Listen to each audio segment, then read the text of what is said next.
नमस्कार। वैदिक एस्ट्रो केंद्र में आपका हार्दिक स्वागत है।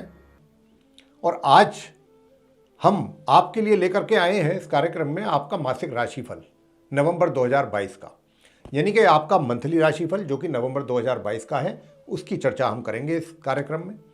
विशेष रूप से बात करेंगे आज मिथुन लगन राशि के जो जातक हैं उनके विषय में, उनकी बताएंगे कि ये नवंबर 2022 का जो महीना है आप मिथुन लगन राशि के जातकों का किस प्रकार रहने वाला है, अलग अलग क्षेत्रों में आपको किस किस प्रकार के कैसे रिजल्ट्स आपको मिलने जा रहे हैं, इसकी चर्चा करेंगे। और अंत में देंगे आपको कुछ सरल बहुत आसान से उपाय, अगर आपने उनको किया तो निश्चित रूप से बहुत सुखद महीना आपका निकलेगा। तो आइए साथियों, अब क्योंकि ये प्रेडिक्शन जो भी हम आपको देते हैं मंथली राशिफल में, ये सब जो गोचर में ग्रहों की स्थिति होती है उसी के आधार पर ही ये प्रेडिक्शन हम निकालते हैं। तो आइए आपको ग्रहों की स्थिति से भी अवगत करा देते हैं संक्षेप में। यूं तो आप चार्ट भी देख रहे हैं मेरे पीछे, ये मिथुन लगन राशि के जातकों का ही चार्ट है। अब जैसा मैंने कहा कि ये हमेशा मैं कहता हूं कि कभी भी चंद्र राशि पर आधारित नहीं होता, हमारा कार्यक्रम लगन राशि पर ही आधारित होता है। तो आप मिथुन लगन राशि के जो जातक हैं उनके विषय में मैं बात कर रहा हूँ यहाँ पर। तो आइए आपको बता देते हैं आपके चार्ट के मुताबिक किस ग्रह की क्या स्थिति रहेगी इस नवंबर 2022 में, कौन से ग्रह किस राशि में रहेंगे, किस राशि से निकल करके कौन सी राशि में जाएंगे, वहाँ पर उनका किन ग्रहों के साथ संबंध बनेगा, ये सारी चीज़ें हम आपको बहुत संक्षेप में अभी जानकारी दे रहे हैं। इसके बाद आपको प्रेडिक्शन बताएंगे और अंत में देंगे रेमेडीज, उपाय। तो सबसे पहले मैं आपको साथियों बताना चाहता हूँ कि जो चार्ट में आप देख पा रहे हैं जहाँ पर 7 नंबर लिखा है, वहाँ पर एक साथ 4 ग्रह आप देख रहे हैं, जिसमें कि सूर्य हैं, बुध हैं, शुक्र हैं और केतु हैं। और ये 7 नंबर का मतलब होता है तुला राशि। ये सब तुला राशि में बैठे हैं। तुला राशि के लॉर्ड जो हैं वो स्वयं शुक्रदेव हैं, तो शुक्रदेव भी वहाँ पर मौजूद हैं अपनी राशि अपने घर में।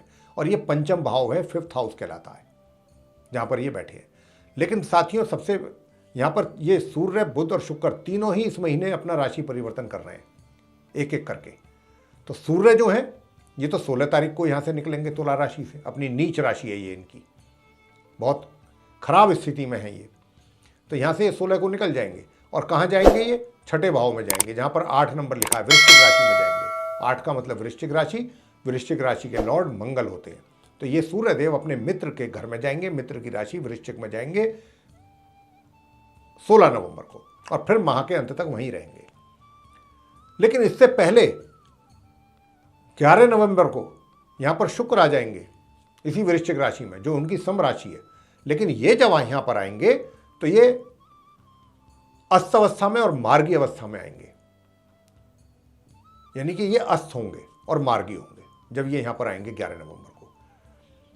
तो जब 16 तारीख को यहाँ पर सूर्य आएंगे तो उन्हें शुक्र का साथ मिलेगा और साथ उन्हें बुध का भी मिलेगा, क्योंकि 11 और 16 तारीख के बीच में 13 नवंबर को बुध भी इस राशि से निकलेंगे, तुला राशि से अपनी मित्र राशि से। वो भी अपना राशि परिवर्तन कर रहे हैं 13 नवंबर को, और वो भी उदय अवस्था में तो नहीं होंगे, अस्त अवस्था में होंगे, रहेंगे बुध। तो अस्त और मार्गी अवस्था में, अस्त अवस्था में होंगे और मार्गी अवस्था में बुध भी 13 नवंबर को इस राशि से निकल करके अपनी सम राशि वृश्चिक में चले जाएंगे, यानी कि छठे भाव में जहां पर 8 नंबर लिखा है वृश्चिक राशि। तो यहां पर 3 ग्रहों का योग बनेगा वृश्चिक राशि में छठे भाव में, सूर्य, बुध और शुक्र का। बुध और शुक्र दोनों अस्त रहेंगे सूर्य के साथ, और फिर केतु जो हैं जहां पर बैठे हुए हैं हाल फिलहाल 7 नंबर जहां पर लिखा है पंचम भाव में, ये पूरे महीने वक्री अवस्था में इसी राशि में संचार करते रहेंगे। अब बात कर लेते हैं शनि ग्रह की। देखिए शनि जहां पर 10 नंबर लिखा है वहां देख रहे हैं, ये 8th हाउस है, अष्टम भाव है, और ये 10 नंबर का मतलब मकर राशि, और मकर राशि के लॉर्ड शनिदेव हैं और अपने ही घर में अपनी राशि में मार्गी और उदय अवस्था में बैठे हुए हैं। अपनी बहुत अच्छी पोजीशन है, अपने घर में है, उदय अवस्था में भी है, मार्गी में भी है, बहुत अच्छी कंडीशन में बैठे हैं। और पूरे महीने इसी प्रकार इनका इसी राशि में इसी घर में संचार चलता रहेगा 1 नवंबर से 30 नवंबर तक। आगे बात करेंगे गुरु बृहस्पति की। गुरु बृहस्पति जो हैं वो दशम भाव में बैठे हैं जहाँ पर 12 नंबर लिखा है, और ये दशम भाव करियर के लिए देखा जाता है। 12 नंबर का मतलब मीन राशि, और मीन राशि के लॉर्ड गुरु बृहस्पति होते हैं। तो गुरु बृहस्पति अपनी राशि अपने ही घर में बैठे हुए हैं, लेकिन ये भी उल्टी चाल चल रहे हैं। ये उदय अवस्था में तो हैं, अस्त तो नहीं है, लेकिन ये उल्टी चाल चल रहे हैं, ये स्थिति ठीक नहीं है।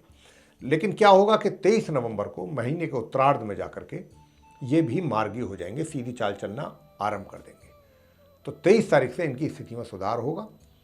और राहु की बात कर लेते हैं, जहाँ पर 1 नंबर लिखा है वहाँ राहु बैठे हैं। 1 नंबर का मतलब मेष राशि, मेष राशि के लॉर्ड मंगल हैं, तो ये इनके परम शत्रु हैं मंगल राहु के। तो राहु अपनी शत्रु राशि मेष में बैठे हुए हैं और ये एकादश भाव कहलाता है, 11th हाउस, जहाँ पर राहु बैठे हैं। पूरे महीने वक्री अवस्था में ये यहीं पर मौजूद रहेंगे, इनका संचार यहीं चलेगा, इसी राशि में। अब बात करेंगे अंत में मंगल की। मंगल जहाँ पर 3 नंबर लिखा है वहाँ बैठे हैं। 3 नंबर का मतलब मिथुन राशि, मिथुन राशि के लॉर्ड हैं बुध। तो मंगल अपनी शत्रु राशि मिथुन में यहाँ पर लगन भाव में 1st हाउस में बैठे हैं। लेकिन इनका भी राशि परिवर्तन होगा साथियों। ये भी 13 नवंबर को वक्री और उदय अवस्था में, यानी कि ये भी टेढ़ी चाल चल रहे हैं। अब क्योंकि टेढ़ी चाल चल रहे हैं यानी उल्टी चाल चल रहे हैं, तो उल्टी चाल के चलते चलते ये पीछे जा रहे हैं। पीछे कहाँ जा रहे हैं? जहाँ पर 2 नंबर लिखा है। 2 नंबर का मतलब वृषभ राशि, उसके स्वामी शुक्र होते हैं। तो मंगल शुक्र की राशि में जा रहे हैं, वृषभ राशि में 13 नवंबर को वक्री और उदय अवस्था में उल्टी चाल चलते हुए। और ये द्वादश भाव कहलाता है, जहाँ 2 नंबर लिखा है। और वहीं पर 13 नवंबर को पहुंच जाएंगे मंगल, जो कि माह के अंत तक बने रहेंगे, बिल्कुल इसी कंडीशन में रहेंगे, यानी कि वक्री और उदय अवस्था में, द्वादश भाव 12th हाउस। तो ये है ग्रहों की स्थिति। इसी के आधार पर ये सब प्रेडिक्शन निकलती है। तो आइए समझने की कोशिश करते हैं कि आप मिथुन लगन राशि के जो जातक हैं, अलग अलग क्षेत्रों में आपको इन ग्रहों के आधार पर किस प्रकार के परिणाम देखने में मिलेंगे। सबसे पहले करेंगे आपके करियर की बात, प्रोफेशन। अब वहाँ पर बैठे हुए हैं गुरु बृहस्पति आपके, मैंने जैसा कहा, और वो वक्री स्थिति में।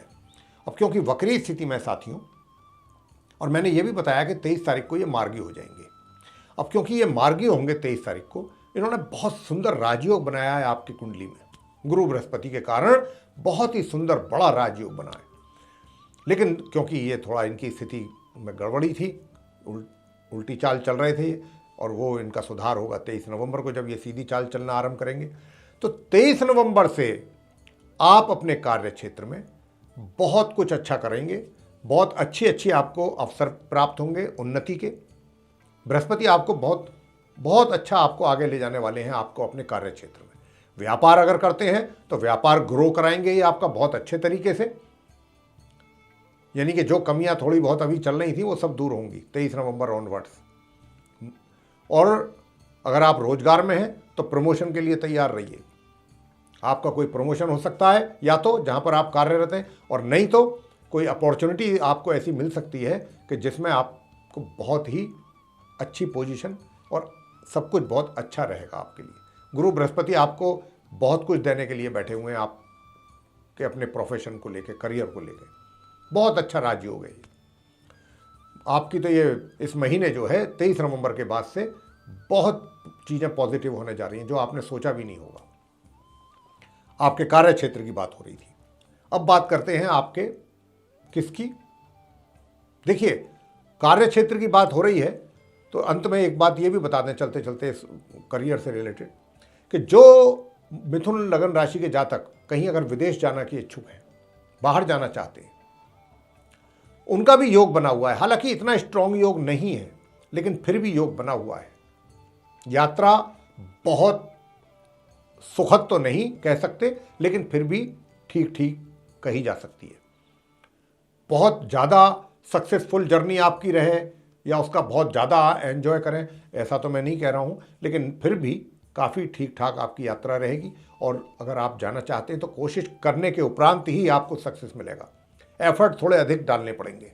वीज़ा नहीं मिल रहा है, उसके लिए दिक्कतें आएंगी, या और भाग दौड़ करनी पड़ सकती है, और कहीं पैसे को लेकर के या और चीज़ों को लेकर के, तो थोड़ी भाग दौड़ अधिक करनी पड़ेगी। लेकिन सफलता अंत तक होता आफ्टर ऑल मिल जाएगी अगर आप विदेश जाना चाहते हैं, या आप कहीं जो भी एम्प्लॉई हैं या बिजनेसमैन हैं, बिजनेस टाइकून हैं, तो अपने ऑफिशियल टूर से भी आप जा सकते हैं। ये भी इसका भी योग है। सुख सुविधाओं का जहाँ तक है प्रश्न, और आपके प्रेम मतलब इसका इनकम का, आय का, धन स्थिति कैसी रहेगी धन की। तो धन की स्थिति भी बता दें कि जो पहले 15-16 दिन हैं उसमें तो धन की स्थिति जो है वो थोड़ी सी, उसमें कमी जो पहले से चल रही है काफ़ी दिनों से वो बनी रहेगी माह के मध्य तक। लेकिन माह मध्य के उपरांत अचानक कहीं से धन का लाभ होने की संभावना है। अचानक एकदम कहीं से, जहां के विषय में आपने पहले कोई विचार ना किया हो, ऐसा हो सकता है। आप यही मान करके चल रहे होंगे नहीं भाई अब मेरा धन तो मिलना नहीं है, लेकिन पता चला कि अचानक आपको पैसा आ गया आपके पास एकदम। कुछ ऐसी स्थिति बनेगी महामध्य के उपरांत, महामध्य से लेकर माह के अंत के बीच में ये हालात बनेंगे और सुख सुविधाओं का भरपूर लाभ आप पूरे महीने ले पाएंगे। प्रेम संबंधों की अगर बात करें तो देखिए, प्रेम संबंधों को लेकर के भी मैं आपसे बताना चाहता हूं कि प्रेम संबंधों को लेकर के भी स्थिति जो है मुझे वो अच्छी दिखती है। और विशेष रूप से कब दिखती है? माह मध्य से, माह के मध्य से और माह के अंत के बीच में जो आपके प्रेम संबंध हैं उनमें थोड़ी बहुत बीच में खटास पैदा होगी, खटास भी आती रहेगी, कड़वाहट जिसको कहते हैं। कड़वाहट के साथ साथ प्रेम संबंध भी चलेंगे। एक पहिया आपका कड़वाहट का रहेगा, दूसरा प्रेम मोहब्बत का रहेगा, लेकिन दोनों चीजें मिक्स होकर चलेंगी आगे। और जो लिव इन रिलेशन में है उनका भी ये होगा, झगड़ा भी करेंगे, एक दूसरे से प्यार भी करेंगे, एक दूसरे से शिकवे शिकायत भी रहेगा। तो ऐसी स्थिति आपकी बनने वाली है। जहां तक विवाह का संबंध है, विवाह का तो कोई बहुत स्ट्रॉन्ग योग तो नहीं दिखाई देता है, लेकिन हाँ लिव इन रिलेशन में है या अफेयर है वो आपके कंटिन्यू चलेंगे, उसमें अच्छी प्रोग्रेस भी करेंगे। लेकिन मैंने कहा झगड़ा करते करते, आपस में एक दूसरे से शिकवे शिकायत रखते हुए आगे बढ़ते जाएंगे। ये दोनों चीज़ें साथ साथ चलेंगी। आगे बात करते हैं, अब जो अगला पॉइंट है वो हमारा है पारिवारिक संबंधों का। साथियों, पारिवारिक संबंधों को लेकर के मैं आपको थोड़ा सचेत करना चाहूँगा। यहाँ पर कुछ खटास आपके और आपके परिजनों के बीच में मुझे बनती दिखाई दे रही है, लेकिन बीच बीच में उसमें मान लीजिए अगर आपका किसी अपने परिजन के साथ कुछ हो गया मतलब वाद विवाद, तो कोई तीसरा आदमी उस समय बीच में जरूर आएगा मध्यस्थता के लिए, ताकि आपके और उनके बीच के जो गलत फहमियाँ हैं वो दूर हो सकें और आपका एक तरीके से आपको समझौता कराने के लिए। क्योंकि गुरु बृहस्पति ये नहीं चाहते कि आप, शनि के कारण तो थोड़ा परिस्थितियां ऐसी बनेंगी कि जिसमें कड़वाहट हो परिजनों के साथ, लेकिन गुरु बृहस्पति वहां पर जो है वो प्यार का तड़का भी लगा रहे हैं। आगे बात करते हैं छात्रों के विषय में। छात्रों को मैं पहले भी बताया हूं, जब अक्टूबर का राशिफल लेकर के आए थे हम आपके सम्मुख, तब भी मैंने कहा था कि मिथुन लग्न राशि के जातकों को भाई पढ़ाई से संबंधित बहुत अत्यधिक परिश्रम और फोकस की आवश्यकता रहेगी। और ये आवश्यकता साथियों माह के मध्य तक तो बहुत ही ज़्यादा है, यूँ तो पूरे महीने ही रहेगी, लेकिन माह के मध्य तक कुछ ज़्यादा करनी पड़ेगी आपको, क्योंकि यहाँ पर कुछ ऐसा योग भी बन रहा है कि जिसके कारण आपके लिए परेशानियाँ पैदा होंगी। आपका पढ़ाई से दिल हटेगा, आपका पढ़ने का दिल नहीं करेगा, आज नहीं कल कर लेंगे, ये होगा वो होगा, इस तरीके का। ऐसा करेंगे तो फिर आपका रिजल्ट्स भी इफेक्टेड होंगे, प्रभावित होंगे। तो ये स्थिति अभी बनेगी महामध्य तक। महामध्य के उपरांत जो है, मैं ये नहीं कह रहा कि आपके रिजल्ट्स बहुत बढ़िया आ जाएंगे और सब कुछ, नहीं, बिल्कुल नहीं कह रहा हूँ मैं, ऐसी कोई आपसे बात नहीं कर रहा हूँ। मैं तो सिर्फ यही कह रहा हूँ महामध्य के उपरांत महा अंत तक माह के इतना नहीं होगा जितना अभी तक हो रहा है या जितना हाल फिलहाल चल रहा है। ये चलेंगी, परिस्थितियाँ बनी रहेंगी महामध्य तक, लेकिन आपको पढ़ाई पर अपने फोकस पूरा ही रखना पड़ेगा, तभी बात बन पाएगी। आगे बात करते हैं संतान की। संतान को लेकर के भी खट्टे मीठे परिणामों की प्राप्ति आपको होगी। कहीं कुछ मान लीजिए परेशान हो रहे हैं, मन माफिक रिजल्ट्स नहीं आ रहे, अपने अनुकूल रिजल्ट्स मिल नहीं रहे, परेशानियां ज़्यादा हो रही हैं, दिमागी टेंशन हो रही है, काम भी करना पड़ रहा है, सब कुछ है, उसके अनुसार चीज़ें नहीं हो पा रही, देख देख करके मन परेशान है, दुखी है। लेकिन बीच बीच में कहीं कहीं ऐसा भी होगा, ये महामध्य तक रहेगी सिचुएशन, कि थोड़ा सुकून भी मिल जाए कोई अच्छी चीज़ देख करके कि चलो ये तो ठीक हुआ, कम से कम थोड़ा ही हुआ, कुछ तो हुआ, ऐसी स्थिति रहेगी। और महामध्य से माह के अंत तक का जो समय है उसमें क्या रहेगा? उसमें भी यही रहेगा साथियों कि बहुत अच्छे फ्रूटफुल रिजल्ट्स की तो हम बात नहीं कर रहे, लेकिन हाँ सामान्य या सामान्य से थोड़ा नीचे रिजल्ट्स इस महीने प्राप्त होते रहेंगे संतान को भी। बहुत अच्छे रिजल्ट्स मिल जाएं, बेटर, इसकी संभावना नहीं है। हालांकि कुछ राजयोग तो बने हुए हैं, बनेंगे, लेकिन उसके बहुत अच्छे रिजल्ट्स, बहुत ज़्यादा अच्छे रिजल्ट मिले, इसकी संभावना कम है संतान को। आगे बात को होगी स्वास्थ्य को लेकर के।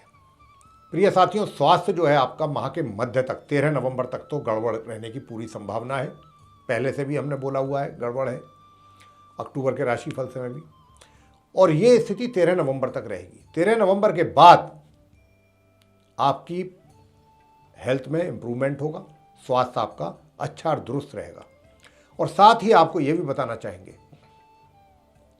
कि हेल्थ के साथ साथ जो विरोधी पक्ष थे या विरोधी थे आपके, उनसे आप परेशान थे, वो भी परेशानी आपकी दूर होगी, विरोधी भी शांत होंगे।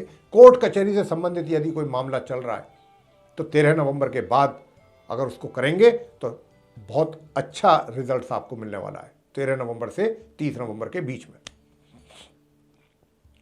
ये आप जान लीजिए, बहुत अच्छे रिजल्ट्स आने वाले हैं। विशेष रूप से जिनका कोई लीगल मैटर चल रहा है, शत्रु भी शांत रहेंगे मिथुन लग्न राशि के जातकों के। और आपकी जो कड़क भाषा थी थोड़ी, उसमें भी आपकी सॉफ्टनेस आएगी 13 नवंबर के बाद। तो ये मैंने सारी स्थिति जो अभी आपसे चर्चा की है परिस्थितियों के विषय में, आप मिथुन लग्न राशि के जातकों को, मैं समझता हूँ कि ये आपको प्रोग्राम अच्छा लगेगा, पसंद आया होगा। साथियों, अगर आपको ये पसंद आया तो लाइक ज़रूर करें, और साथ ही उपाय भी मेरे बताए हुए जरूर करें।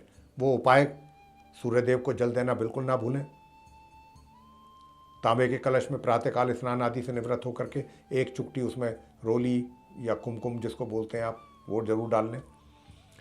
और दूसरा, डेली भगवान विष्णु जी की पूजा करें, माँ लक्ष्मी जी की पूजा करें। ये आपको करना है, डेली भगवान विष्णु जी की पूजा, उनके मंत्रों का जाप कर सकते हैं, विष्णु सहस्त्र नाम कर सकते हैं, माँ लक्ष्मी जी की पूजा कर सकते हैं, लक्ष्मी सूक्त का पाठ कर सकते हैं, और लक्ष्मी जी के जो मंत्र हैं उनका जाप कर सकते हैं। 1 माला 3 माला, ओम या देवी सर्वभूतेषु लक्ष्मी रूपेण संस्थिता नमस्तस्यै नमस्तस्यै नमस्तस्यै नमो नमः। इसी प्रकार से जो है भगवान श्री हरि जी का मंत्र का जाप कर सकते हैं, ओम नमो भगवते श्री वासुदेवाय, 1 माला या 3 माला, और सूर्यदेव को जल। बस इतना करिएगा, निश्चित रूप से आपको अच्छे परिणामों की प्राप्ति होगी मिथुन लग्न राशि के जातकों को। तो साथियों, अधिक से अधिक इसको हमारे जो सब्सक्राइब करें चैनल को, और अधिक से अधिक मात्रा में इसको शेयर करें, ताकि दूसरे लोग भी इसका लाभ ले सकें। और यदि आप चाहते हैं कि आने वाले दिनों में जो भी वीडियोस हमारे द्वारा बनेंगे, उन सब की नोटिफिकेशन पर सारे वीडियोस समय रहते सीधे आप तक पहुंच पाएँ, तो फिर जो बेल आइकन आप देख रहे हैं इसको ज़रूर पुश करें। इसी के साथ आप सभी का बहुत बहुत धन्यवाद। जय माता दी।